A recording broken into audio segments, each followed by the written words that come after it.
ناوچە ئاشیتا وەک ئەمزانن ئەمەش پرا ناوا قامشلۆ حتا بگێ پرا تربەسپیە ینی ژغەر ئارێ و کوراییشێکیش سینۆرێ لەگەڵ تورکیا حتا دگهێ سینۆرێ ناحية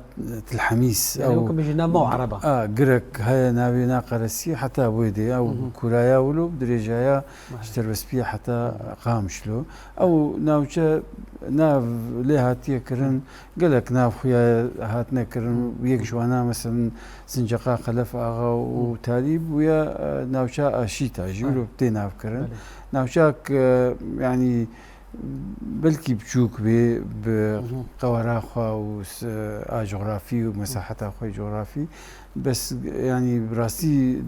بشتي جو قبل كولين ما تشكر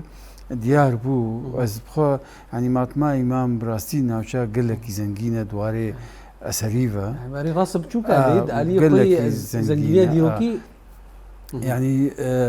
مثلا دواري اسواري دا وقت بيجن يعني جي اثارها يقلك يقرنق لي هنا يك جوا لينا يك جوات الشعيره يك جوا خراب العبد بيت هاليه يعني تربك تيدا دي تربك براستي بالكيش وباجلان ويعني تاريخاوي وشيكاوي فقري ذا شن صد صالي يعني دواري ديني دا وليدا يعني براستي دتكي قلكي قرنت الشرق الاوسط ده نتني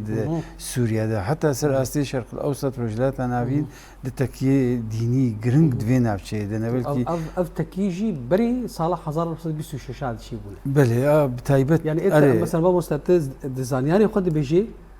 تنجبور رد كرنا لسر هينا كردان كو شوفينيزم بجند صالح 1926 هذا كرد هذا